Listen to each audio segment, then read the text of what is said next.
So take it away, Gail. All right. Thank you, Daniel. It's a privilege to be able to present this work to you today. This is probably the third time fourth time I've presented this. I keep adding a little bit more.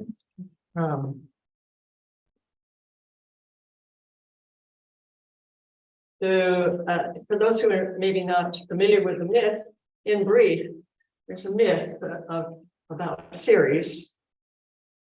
The Roman name is Ceres. The Greek called her Demeter. And the basic myth is about how Ceres, the mother, lost her daughter. Her daughter was out gathering flowers one day with her girlfriends, and the earth opened up, and Hades rode out on his chariot and abducted her and took her away to the underworld. And Ceres went into mourning and grief and rage.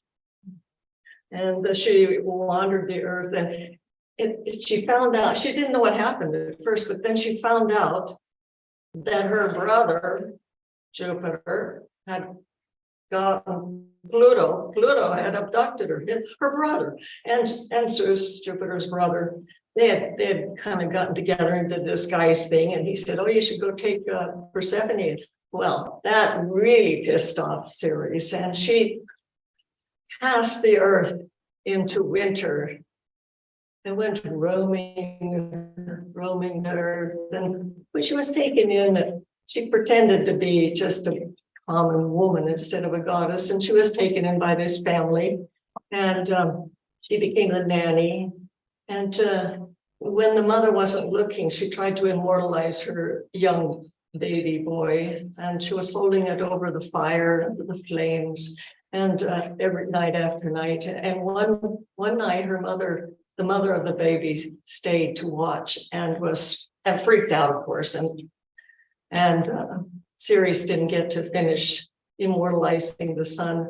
You know, she acted like this mother that had lost her child and was trying to seek another one. Or like, you know, the whole idea of what a mother would go through. Her daughter had been abducted, and finally, Jupiter noticed that she wasn't bringing the earth back to life and got quite concerned and sent Hermes, Mercury, off to deal with Pluto and make a deal.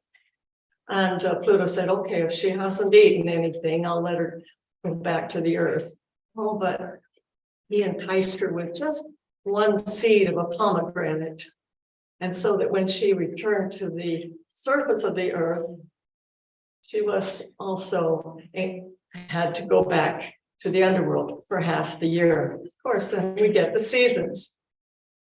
She comes back to the surface of the earth for spring and summer, and then has to go back to the underworld for fall and winter. So we invite the mysteries of Ceres, mother goddess, archetype, and initiator, into the mysteries of life, death, and rebirth through the earthly seasons. She brings us life as children of her bodies, our minds, and our love. She takes them from us and immortalizes them as seed for the next generation. I really like this poem. It was in contemporary women's retellings. I'm not sure who the author is. It's called Demeter.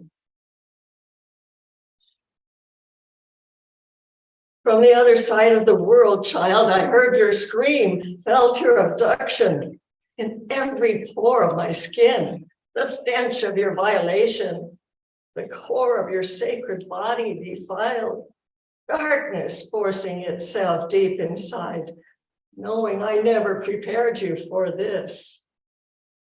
Only the sun would name the perpetrator, but I should have known. Who else could it be but your father, his brother? What difference? Male gods who long ago usurped the power of our grandmothers, those great ancient goddesses who, being keepers of life, could not deny them their destiny. I too, daughter, I am a keeper of life, though while separated from you, I forget the world placed in my keeping, and I mourn. Nothing grows. I reward small human kindnesses and dream of giving immortality to a human child, as if somehow that would undo the harm which I could not preserve you. But destiny, laughing, terrifies its mother to intervene, and I, a goddess, cannot do even this one small deed. And I mourn. Earth is barren, humans starve, baffled by the drama of the gods. Daughter, do not imagine I deceive myself or dream I can call you back as you were. Nor do I dream of freeing you when you think of my absence, my failure, from the hatred that hardens your eyes. How can a goddess who makes the very grain to grow allow her own child to be raped? Do not be afraid. I know of your hate.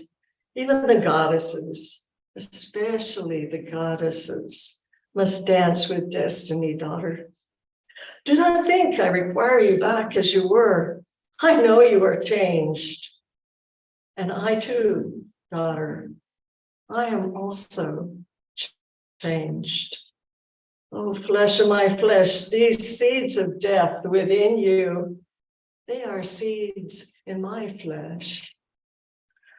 I embrace all of you, daughter, the change and the hate, the longing to partake of your violator's power. And I call you forth as you are, knowing you may not be able to love me now in the face of my failed power that seems so great to your child eyes. You will never know, Persephone, except as you rest your brow on my bosom and remember a little the girl you once were and how we were whole. You will never know the joy I feel in your being, no matter where you go, no matter what seeds of death sprout in me or you, no matter how pregnant with winter, oh, my sweet flower of spring.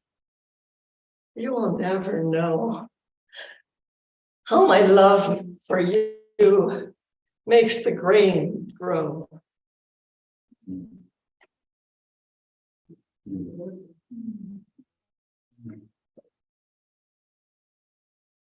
Okay, on to just some basic astronomy. These are a slide just to show that the orbit of Ceres just past Mars, in between Mars, Jupiter. It's the declination from the orbit and the main orbit of the ecliptic. Okay, when Ceres has an opposition, your perihelion, it can almost be seen with binoculars. It's generally too dim to be seen with the naked eye, but under exceptional viewing conditions, a sharp-sighted person might see it. The only other asteroids that can reach a similar bright magnitude are Vesta. And near perihelion, Pallas and Iris. At a conjunction, Ceres has a magnitude, you can see, plus 9.3. And this picture shows that she really is round. She is discovered by Giuseppe Piazzi in January 1st of 1801. And I forgot her, she was rediscovered. You can find all these facts, of course, on through Googling it, Wikipedia. This really does show that she's just a tiny little dot, just slightly smaller than Pluto, and this dot over here that ended up being Eris. She was the first in a class of solar system objects called asteroids. They found her in the asteroid belt between, out past Mars, between Mars and Jupiter. Pluto is also the first in a class of solar system objects that's now become known as Plutoids or trans-Neptunian objects. Now, it's very interesting that Eris came along, a little bigger than Pluto, Eris, the goddess of discord, and threw everything into a disarray, because then they had to come up with a new classification, the Astronomers Union. Now, some people, Daniel, don't really like the International Astronomers Union. They're just real scientists, but somehow synchronicity comes through them, or serendipity, or something. I think it was very interesting that Ceres was promoted to dwarf planet when Pluto is demoted to dwarf planet, and the two of them have been entwined in this myth forever. You see, to be a planet, you not only have to orbit around the sun and have sufficient mass to assume this hydrostatic equilibrium, a nearly round shape, but you also have to clear the neighborhood. Well, Ceres and Pluto, they don't clear the neighborhood, so they got classified as dwarf. They have to be classified, right? And the thing about the Ceres and Pluto is that that myth talks about, well, I'll get to that later, but there is this idea, the astronomers have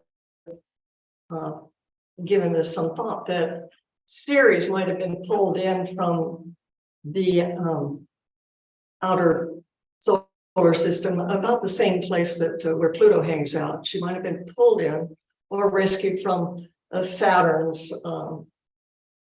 gravity by Jupiter. Jupiter pulled her in, and so she wasn't an asteroid to begin with. She came from the outer realms like Pluto.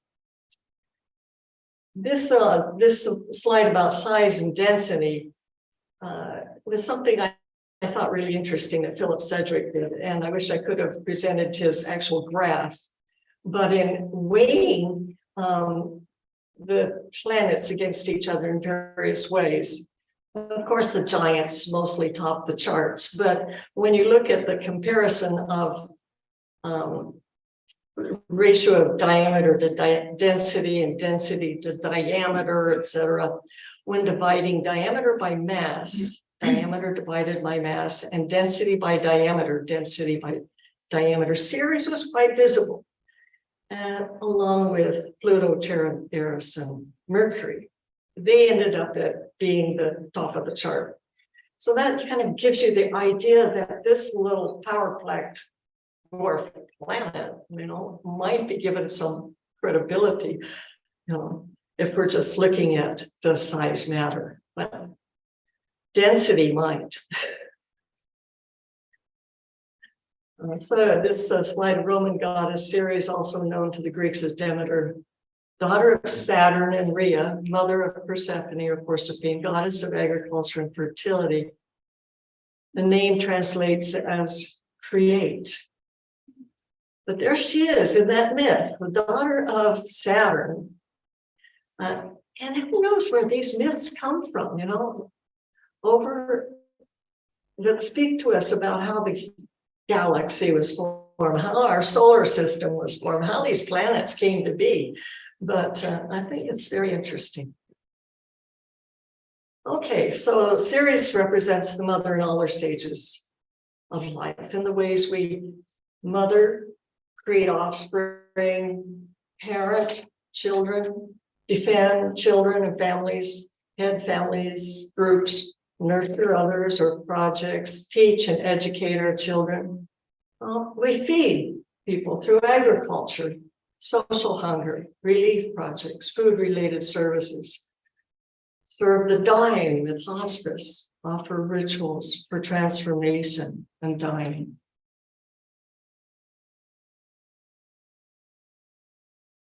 She has a resonance with 4 different signs. Cancer, of course, as mother. Virgo as the agriculture.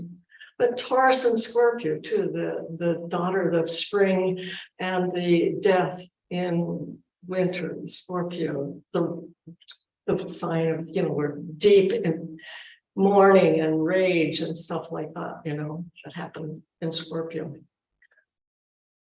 So Demetra George, who wrote a whole book on the goddesses, says that socially acceptable roles for women began to change when the first 4 asteroids were discovered in the 19th century. But the seeds did not really come to bear fruit until the 1970s, when the first ephemeris was created that located those asteroids. At this point, new aspects of feminine expression fully entered into our consciousness. As it seems, all these different points that we keep on discovering in the solar system are about the growth of our consciousness. Shown here with a crown of wheat, spelt barley, dried poppy pods, and ripe rapeseed, which is canola, becomes canola oil. The archetype of Ceres expresses through many mother goddesses: Isis, Gaia, the Buddha's Tara, White Buffalo Woman, Mother Mary, Pele. One of my favorites, having lived on Hawaii for some time and seen what Pele can do, and out of destruction come beautiful new growth, and our Native American corn maiden, Kachina. If you get to see this movie, it's probably, you could probably pull it up on YouTube, I don't know. But as I was researching this initially, and this film popped up, that I could see, and I'm not on Netflix or anything, but I don't know. It coincidentally, when you start looking for something, when you start doing research on something, it's really interesting how things pop up and present themselves. And definitely this film epitomizes the whole dilemma, of Ceres. The barren woman or the woman that has miscarriage after miscarriage and then abducts a baby to have, which is later taken from her. If you get the chance to see it, I highly recommend it. So I gave you this handout, and I think this is where it starts. But in the natal chart, there were a few things I might have added. But what nurtures you? Look at the position of Ceres in your natal chart to see what nurtures you. How were you nurtured? What do you nurture? What feeds you? How do you feed others? Who mothered you? What was your mother like? What was she like? Issues of abandonment, rage, and grief. Well, often I'll see, I'll look at Ceres, if she's really connected to other personal planets in the chart. That's when I feel that she becomes particularly important. And if she might indicate your mother. So since astrology, that our Burning of the Ages Mystery School, we don't look to the moon for the mother. Who else will we look to? What other planet? And Ceres just is perfect for finding out a lot about the mother issues. She might represent your biological mother. She might represent the auntie who took care of you, or the grandmother that took care of you. The mother was too busy and she gives the kids to the grandmother to take care of and nurture. And that grandmother might have planted the kid with all kinds of weird ideas, or the kid could get traumatized by the way that they are treated by either the mother or the grandmother. Or they might have had a wonderful idyllic grandmother out on a farm somewhere and they really got to be a kid. But there's so many issues that can show up when you look at the position of Ceres in your chart and how she's aspected to other planets. And so what feeds you and how do you feed others? Also. And then we have the transit of Ceres. Now, I particularly have noticed this one. When she's transiting sensitive point in my chart, someone just will naturally come along and push my button. and I felt the kind of rage, and I go, oh, look at where Ceres is today. Oops. I fell into it. Or she can show touch off a point in your chart and something happens that causes a lot of grief. Prompted you to be reborn in some area. And especially notice when the retrograde part of the cycle, since she occupies one sign for as much as 10 months, just like when Mars is in retrograde. And if she's in retrograde in your natal chart, you'll see that she's really close to the beginning of a new overtone, which we are going to get to. Yeah. I know it's an old hand, we always say overstory. Overstory. Overstory. Okay, well. I know you didn't, I didn't talk to that. Cross out overtone out there and put overstory. No worries, I'm glad. Overtones. Overstories. Okay, so it's useful for the planets of Mercury through Ceres. The overstory is found by noticing where the planet is retrograde.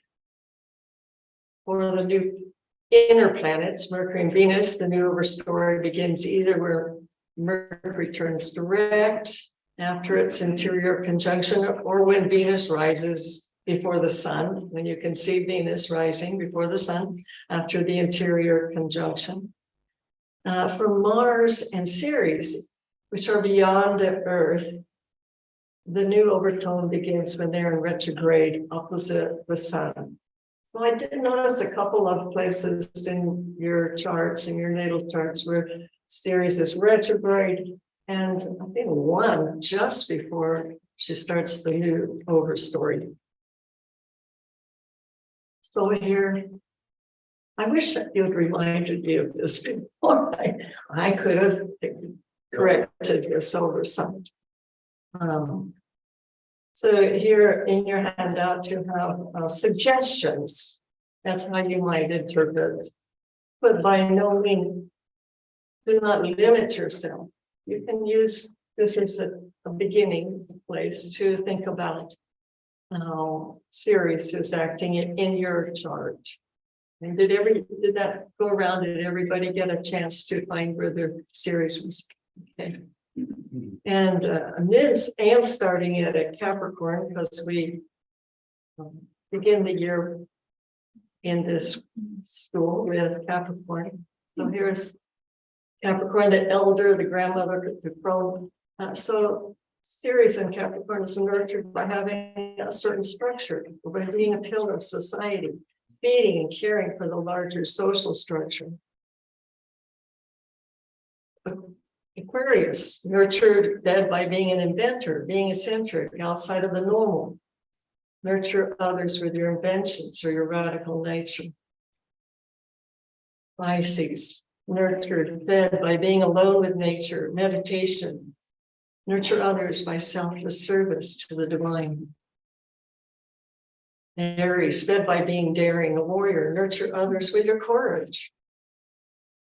Taurus, nurtured by a connection with the earth, by the sources of nature, fed by a desire to enjoy the garden and its beauty. Nurture others with nature's substance.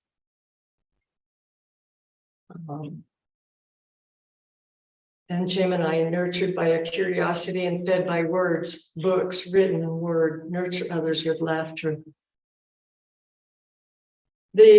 One of the things that really picked up my attention was in my own family. And we'll see in the later handout, you'll see I have given you all the times of when the cycles begin, which is about every 14, 15 months. But I was looking at, of course, where Ceres was in my dad's chart, and then my mother. And lo and behold, my mother was born exactly 23 years after my father. He had the Aquarius overstory, Ceres in Aquarius overstory, and Ceres in his natal chart in Taurus, exactly like my mother. And definitely, he was fed. He was an inventor. That fed him. He was definitely outside of the normal. Fellow who was always more interested in inventions and being out using them to find the ore bodies in the ground. And of course, he helped a lot of other miners find ore bodies through his invention. But he had that Ceres in Taurus, and he had such a green thumb. He loved plants. We were in the desert, and he grew roses in the front yard. He could grow roses, like beautiful roses, out of the desert. And I came across this photograph in going through the old family photographs a year or so ago, and he was holding up this. I don't know where it was, but it must have been around the place somewhere. It's beautiful green leaf, and he was comparing it to how big it was. I mean, he was fascinated by greenery growing. He was born in Washington, near the border of Canada, and carried that with him, of course. But it was interesting, his connection with the earth, and he loved growing things. And go on, Cancers, nurtured and fed by being a mother.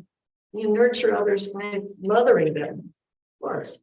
Leo, the desire to be creative, to express oneself. That feeds and nurtures self and others. Virgo, fed and nurtured by taking care of the body, the harvest, feeding others. Those nurtures them and self. Caring by mentoring others. Libra, themes of how we are fed, nurtured by the partnerships we engage in. Scorpio, the deeper mysteries of life and death. Well, it's only by dying that we are born again. How do we nurture our psyche? And that scorching is sometimes necessary for the seeds to go back to the earth, to be immortalized in the next generation. And other times, freezing is necessary. And Sagittarius, nurtured and fed through travel, exploration, surpassing boundaries, nurture others by sharing the exploits and tales of the marvels and foods from other cultures.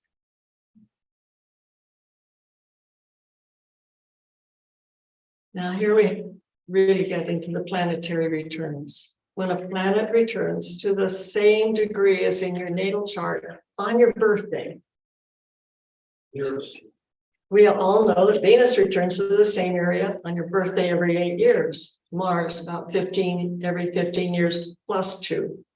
Ceres returns every 23 years.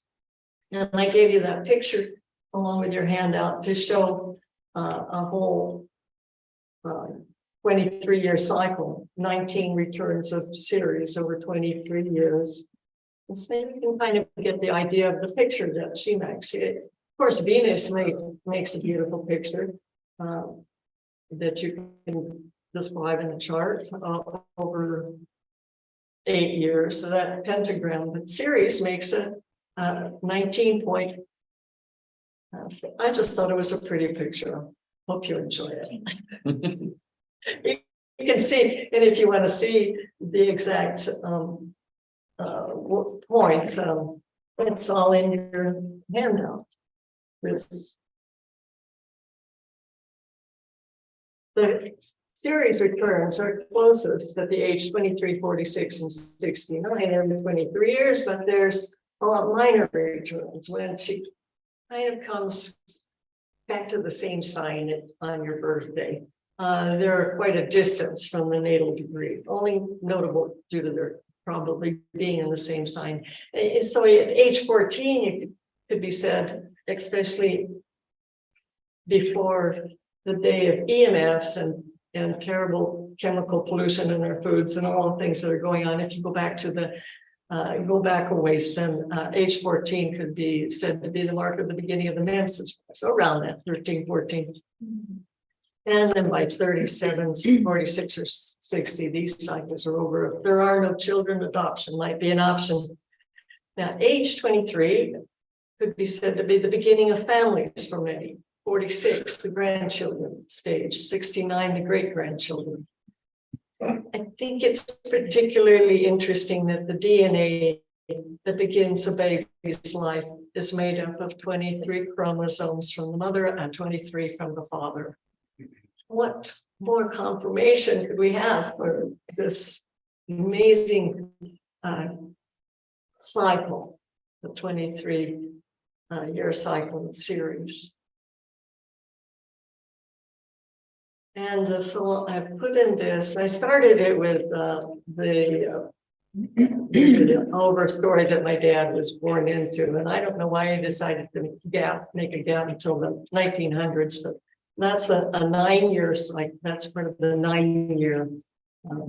So 9 years and 14 make 23. So he was born in that cycle that began in August 1891. With the overstory being Aquarius, and then in 1900, Ceres came back to Aquarius to begin and retrograded and began the next overstory. Some interesting things that I noticed: Ceres overstory with when she was in Libra. The Red House by LCKF Jerusalem published about prostitution and female and sexual slavery and stuff in Naples. Again, as I was researching this, all of a sudden the PBS had a program about this, and I looked it up, and there she was, Ceres in Libra overstory. Where she has just begun the latest overstory.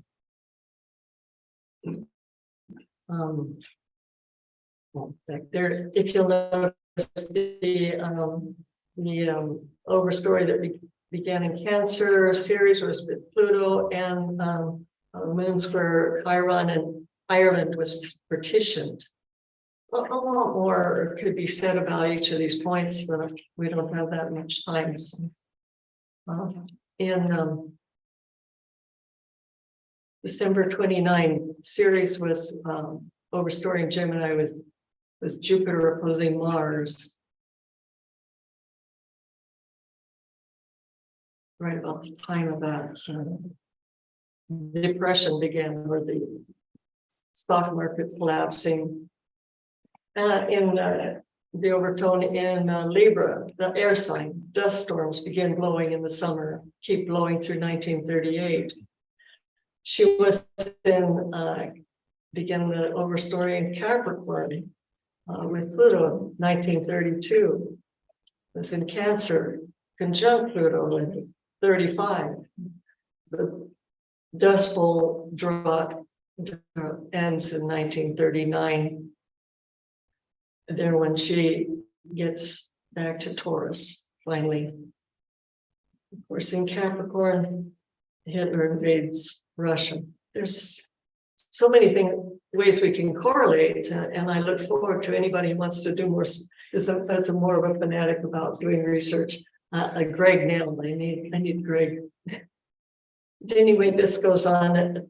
I started putting not only the overstory, but when she goes stationary direct. Here is interesting, and that's on May 10, 1982, when she begins her, she's retrograde and begins the overstory in Scorpio. The Campi Flegrei near Naples starts swelling. And I did look at other charts where Ceres is prominent, like when Kilauea erupted a few years back, she was on the ascendant exactly at that time. But here, and she is in 82, and that volcano starts swelling. And back again in 2005, 23 years later, at the return to Scorpio, Campi Flegrei starts swelling again. Some kind of connection with this earth, with Gaia. And here I did put that, I did put Kilauea erupts in Leo, of course, when the Hawaiian Islands being really ruled by Leo, under the sign of Leo, and Kilauea erupts with Ceres on the ascendant. Excuse me, Gail. Yes. At least in the handout that I'm looking at here, it seems your description of different events, the page seems to end in 1946. Or is description. Am I the only one that is correct? 46. The next page is 46 through 69. Yeah, but I know I see that this doesn't have to be events. The dates are there, but the events that you described. Yeah, we only have the May 10th one. It's the next one, and then it goes like again. Do you want to see mine? I've got the same one here. Oh, it's on the. Yeah. Okay, never mind. See any problem? Never mind. Anyway, this slide I added and put in, and obviously I'm having a technical difficulties between different programs. After struggling with this, it's about to make me willing to buy Microsoft again and put it on my computer. It's just so annoying to go between LibreOffice and Microsoft products, because this is as good as I could do in adding the over stories after 2020 with this. But you can see this, the one we just had that just began with Ceres overstory in Libra was on the equinox. And you can go back in your handout and see that 23 years earlier. Oops, I'm going to plug in somewhere. I'm sorry. Commanding too much in my battery. Is there a place to plug it in? Yep. An extension. How big is your plug? It's long. This should fit. The Solana? There's one right by you, Solana? Yeah, it's back here though. I mean, we're gonna need it. Thank you for my assistance. There's a plug up here. Hold on, maybe it's closer to here. Will it reach there? Well, it's right here. It's Can I ask a question?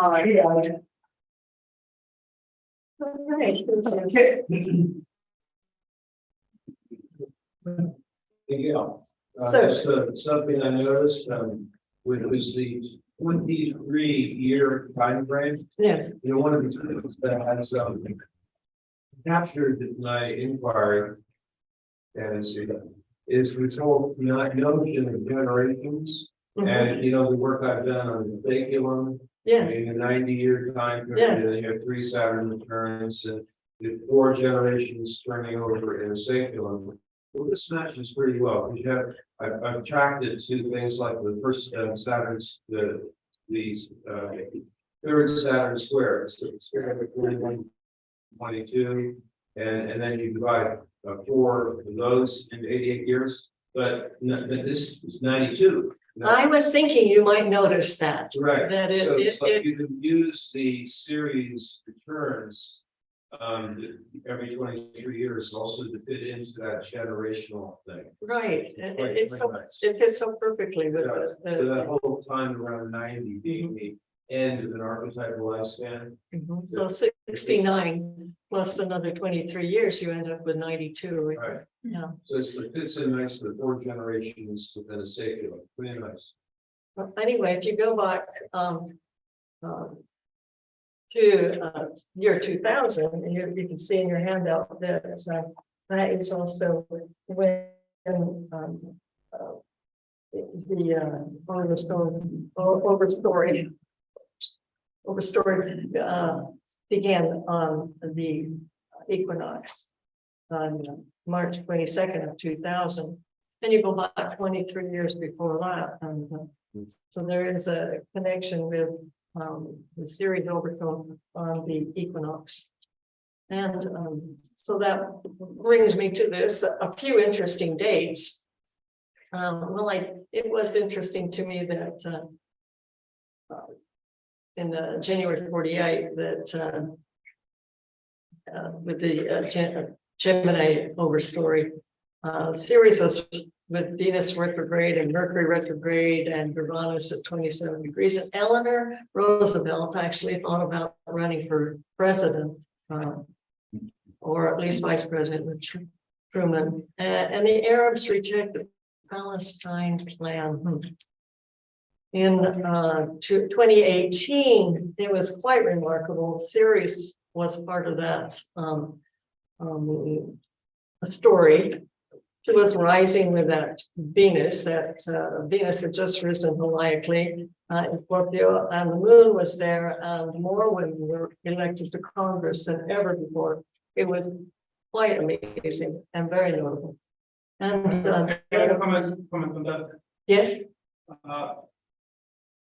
Pretty shortly after that date, also Finland has the government in which there were 5 parties, and each of those 5 parties were led by women. it's great. Yeah, in the 2018. It was 2019, but Oh, wow, yes. So It's right. there we go. I'd love to see more information about how it was affecting countries around the world. It really would be nice to know. For US, of course, the election was happening right then as they were rising, and was Finland having elections right around then. So, and then in 2020, of course, that amazing full moon. I think it was still a lunar eclipse, wasn't that in 2020, that January 10, I think it was an eclipse. And I have a chart for it coming up, but Ceres was part of that stellium, part of that stellium in Capricorn, Sun, Mercury, Ceres, Saturn, and Pluto. I don't think we can leave Ceres out of that, that equation. Yes. Now come to December 21st, 2022, and I have charts for these two. I think it's very interesting. She's very much a part of what's going on now, because Ceres entered Libra the same time as Jupiter entered Aries for the duration. I mean, Jupiter did back and forth into Pisces, but entered Aries again, just as Ceres was entering Libra, so they're opposing each other. That goes on to remarkably to the January 1st chart for Washington, DC, everywhere. And then in the equinox of March 2023.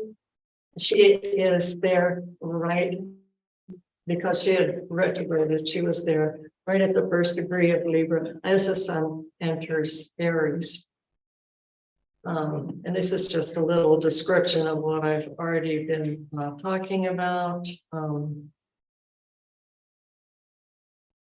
What I've noticed is that in that December 2018, Ceres was still traveling with Venus and Scorpio, and there were so many stories in the news about children in Guatemala who were detained after entering the U.S., who fell ill and died. The children were being taken from their parents and falling ill and dying, and because the cells were so cold. They were children being treated as criminals. I mean, those children have been taken into the underworld. Thanks. Yeah. As Ceres and Venus are traveling in Scorpio.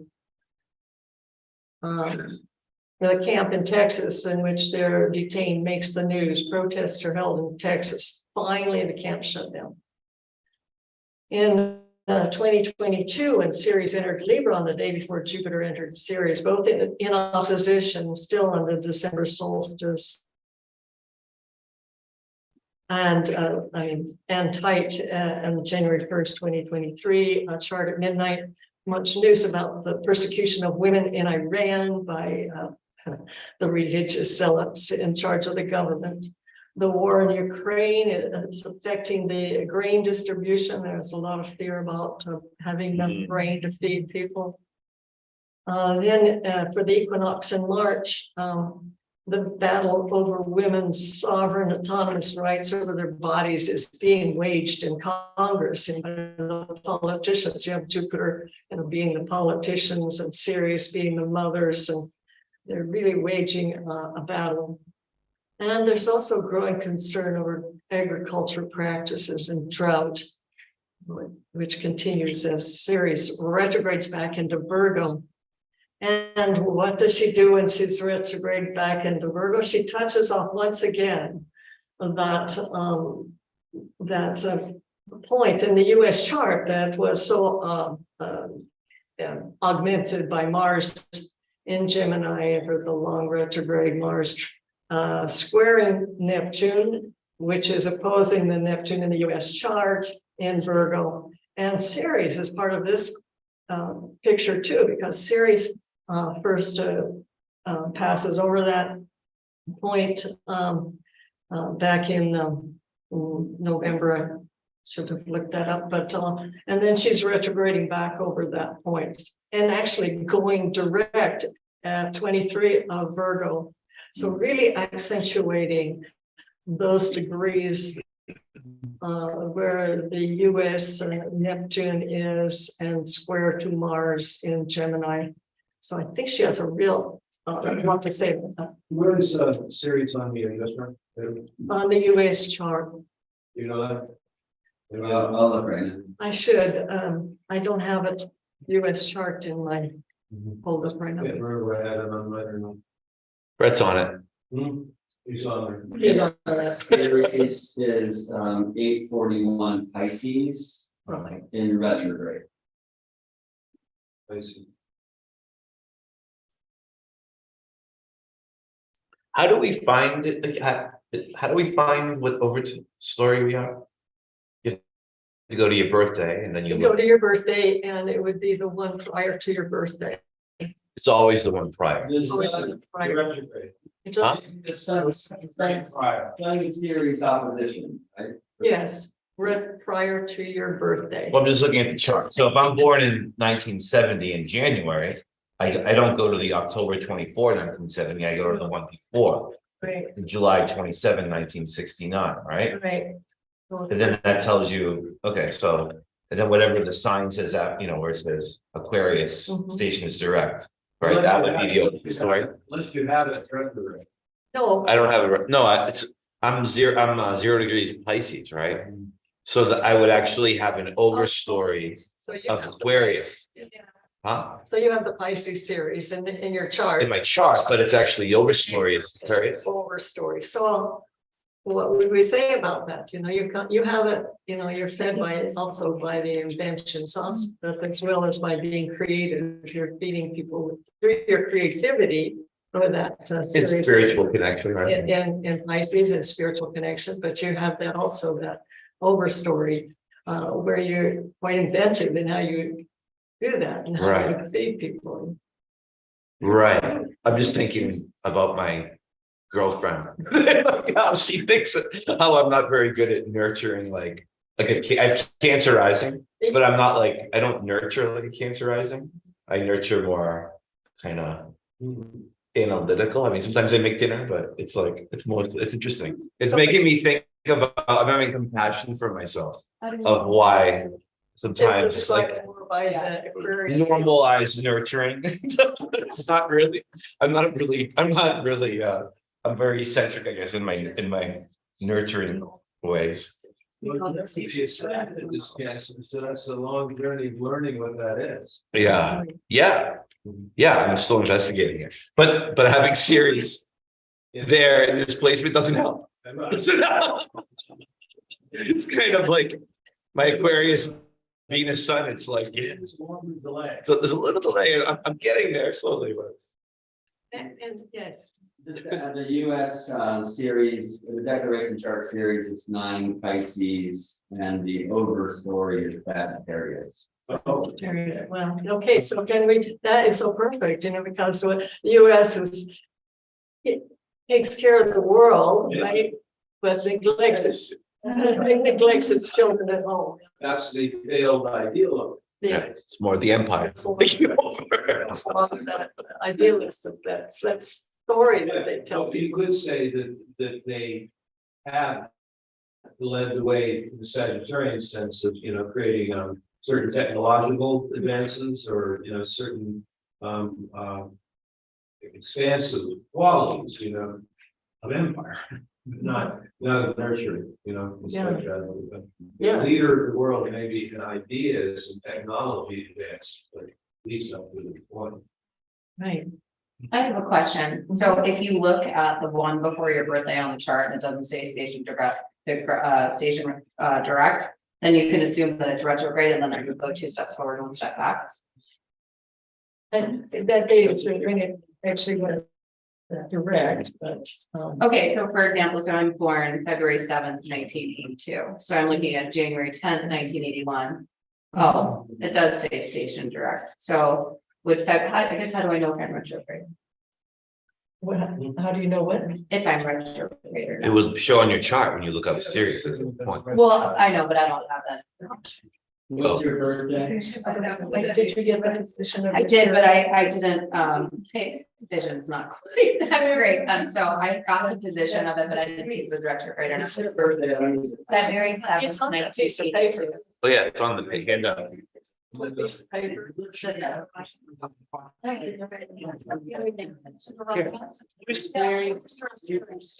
is 21 Scorpio July. Okay, thank you. Yeah. Yes. Sharon is brought to our attention here that one thing you can put on the list of female events, right, is that this invulge, February was when Ireland made St. Brigid's Day a holiday. So it's the elevation finally of all these thousands of years, you know, that Brigid is being celebrated with the primary deity of Ireland, the national holiday. Right. Send me the emails. I have the whole thing on that, on one of my recent social media posts. Okay.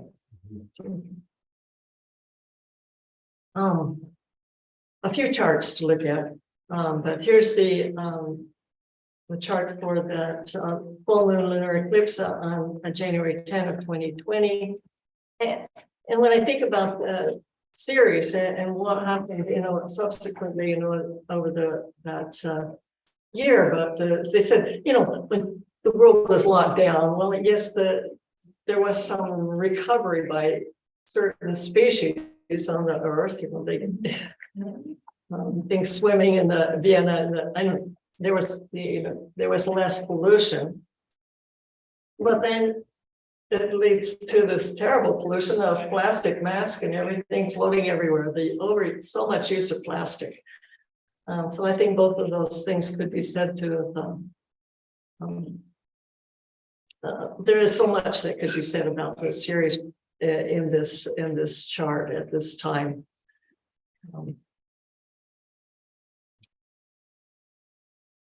Here's solstice, where you can see the Ceres right at the bottom of the chart, opposing Jupiter, quite prominently elevated. The New Year's chart, Ceres is actually right on the ascendant, opposing Jupiter still. Those politicians. Politicians thinking, really, they're all thinking about themselves, they're looking good, like they're going to doing something, but are they really? Is this partnership working for Ceres? It was interesting to put it on the map, and we can see that. And I keep looking for anybody hears about something going on in Atlanta, because Ceres and Ceres on the ascendant and Jupiter on the descendant meet right here in Atlanta. And then I added the Paran. The Paran goes through here. It seems that could be fairly close to Roswell. What is that set for? This was for the new year, for January 1st, where, we kind of think of the new year as setting the tone for the year. I mean, a lot of astrologers, a lot of people think New Year's is setting the tone for the year.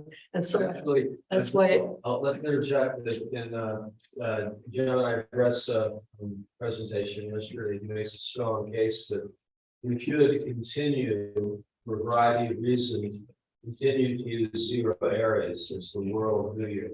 Well, of course, you're a Capricorn, since it's a global moment. Where did you cast New Year's for London or? For Washington, DC, it really didn't matter. It was this kind of the same chart with Ceres opposing Jupiter and putting it up on the map. It was the same map, no matter where I cast the chart for it. But Well, all the ACG lines will change, right? But the brand will stay there. Because it's 7 hours later, so all those ACG. no, well, it was. I don't know. I looked at it from a couple of made the chart for different locations, but it always came up with the same outcome. It wasn't relocating the time. That'd be impossible. But that brand line will stay. Because I was talking with Stephen Weiss, who'd done this a year previous for us, putting these things on the map, and I go, this is a curious phenomenon, and he agreed with me. Anyway, if you come up, anyway, this was done for Washington DC, January 1st, 1201. So interesting. If anything, if you notice anything happening in Atlanta relative to Ceres and Jupiter, let me know. But the Paran is quite interesting. That goes through where it goes through. So just curious, huh? I don't know necessarily for January 1st, Atlanta, is most famous for series oriented, maybe from a shadow perspective. It's the headquarters of the CDC. Oh, Atlanta. And they are the ones that are demanding what they shoot into babies. Is that where the Georgia Guidestones are? Yeah, They used to be. No, not outside, but they're demanding that the children be. yeah, they're on the shots are on the added in 72. They're already. Well, there you go. They're setting about immortalizing our children in AI, with AI shots or something. I don't know. It's good. It's pretty weird. Pretty weird what they're doing with children. Okay, here's the March equinox. It's set for Washington again, and we see the opposition actually happens between the second house and the 8th house.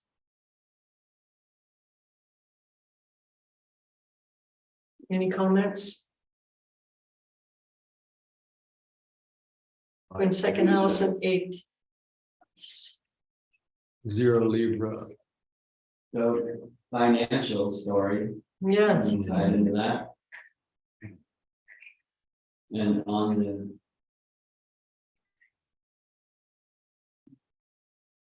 she's the only Ceres is out there.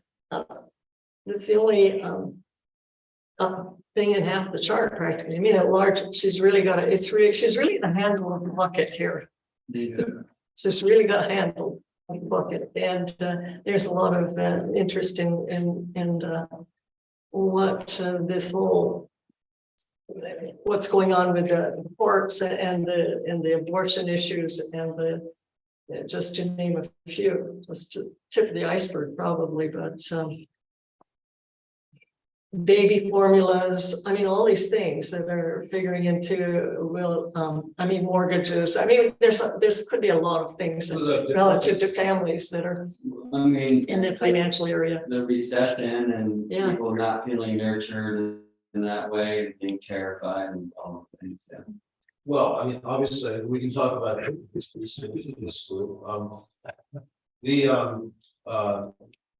Fake food.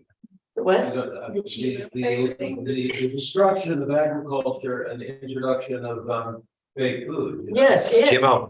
indeed, right. All those things that are really Things that don't grow anymore.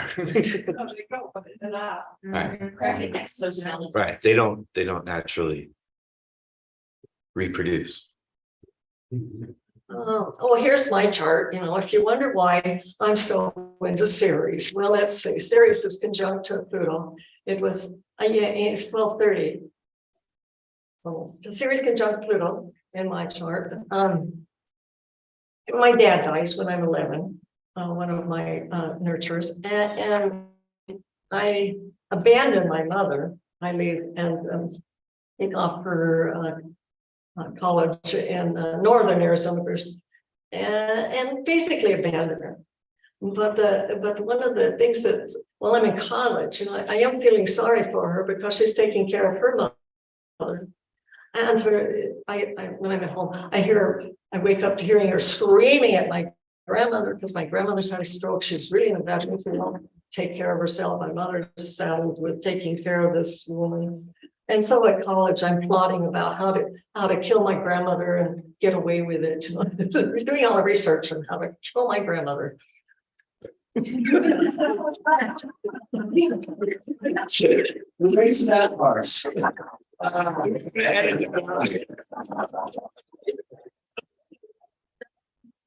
She died. I was there. Okay, here's another chart. Here's this chart. I was sitting at a guild party, just on Astrologers Guild, and this woman is 69, and I got to talking to her.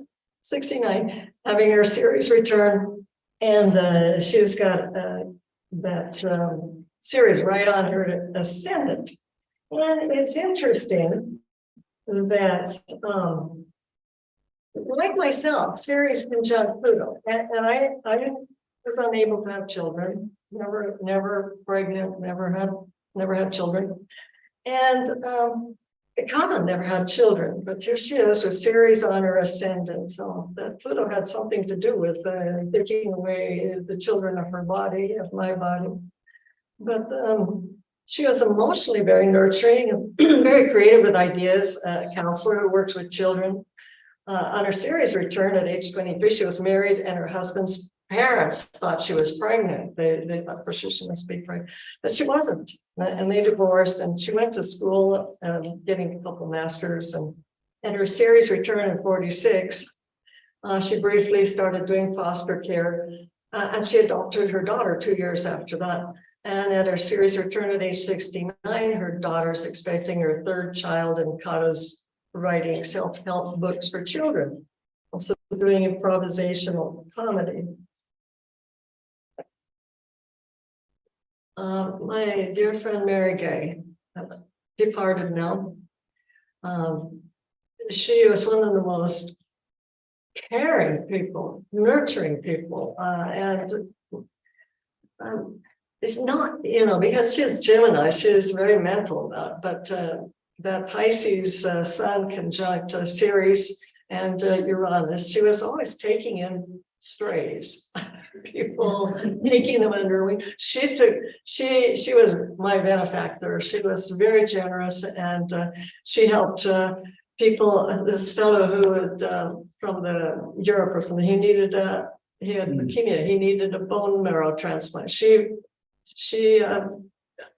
funded it. She was always funding people who needed help and taking care of them in a most amazing way. Ceres conjunct her sun in Pisces. More She positive expression. she was also the one that got me to the Silva mind development, what's called Silva mind control, but Silva mind development, where you can actually, and we had many, month after month with her friends. I'd go and join them, and well, she paid for my Silva training, but we'd go and sit in her home and work on people, we'd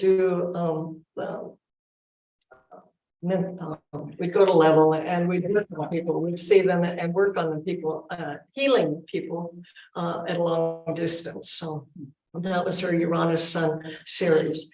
Really did amazing work for a large period of her life, healing people long distance. Now here's one of my exes. I was glad when he moved to Texas.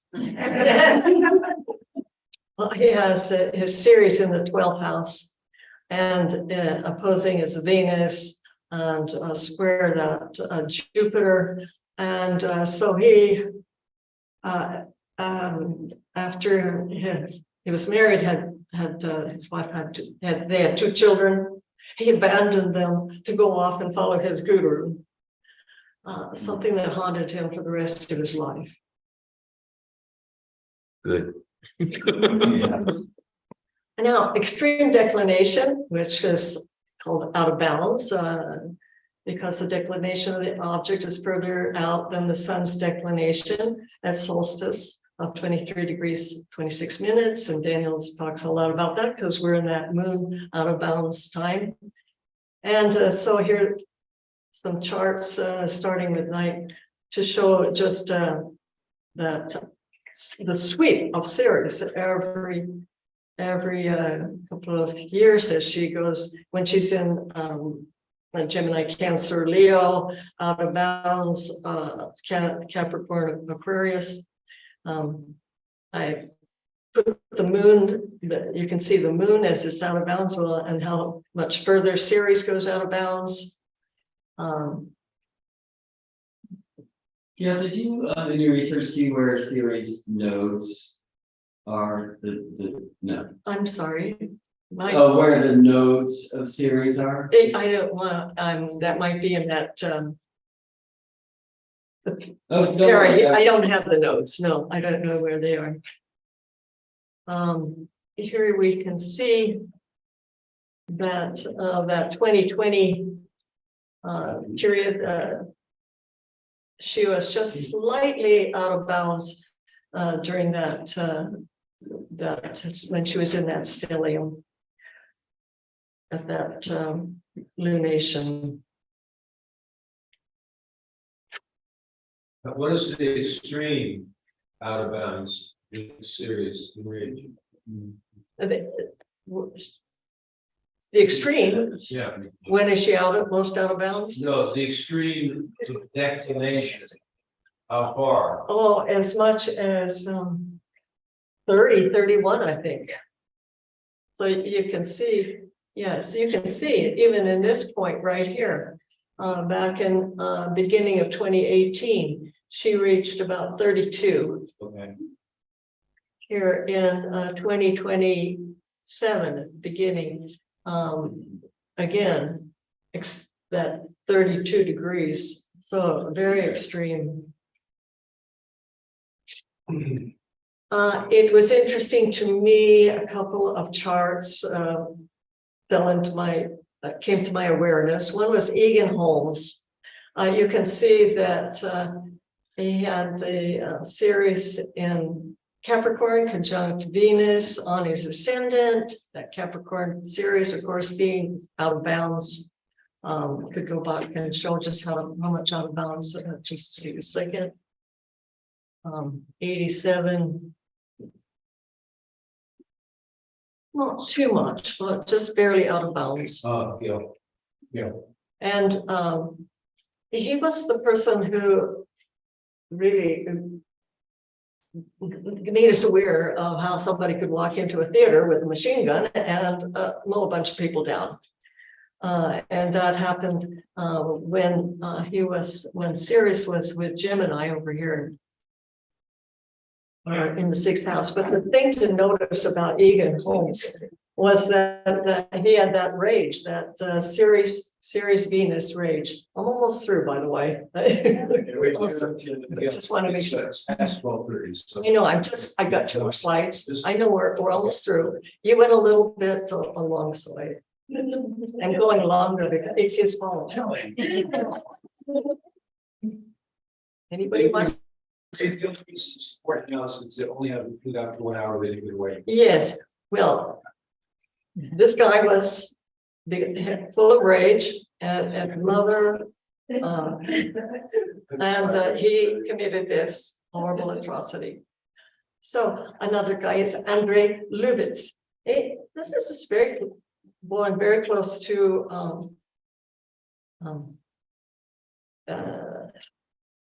very soon after the other guy. They're both the same year.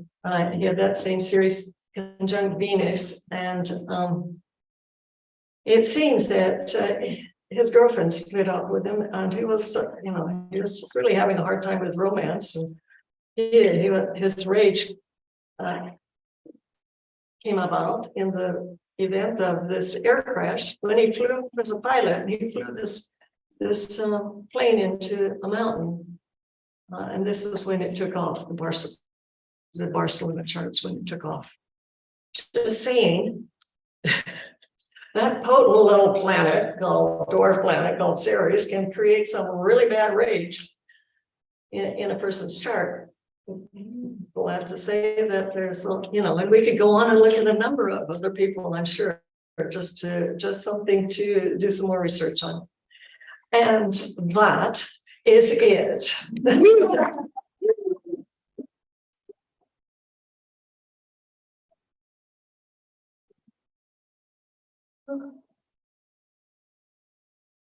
So you and I have Taurus overstory.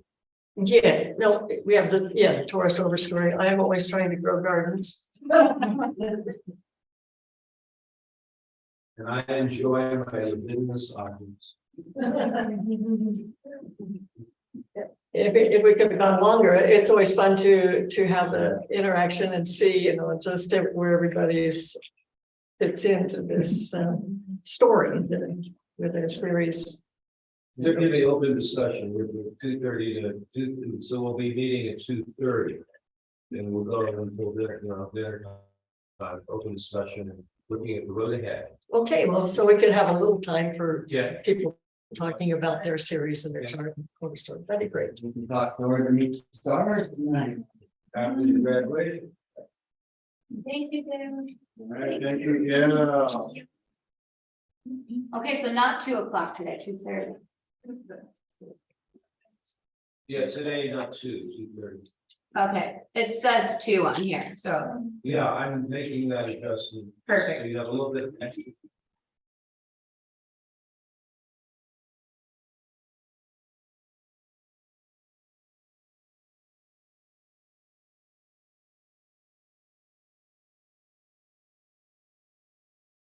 Yeah, okay.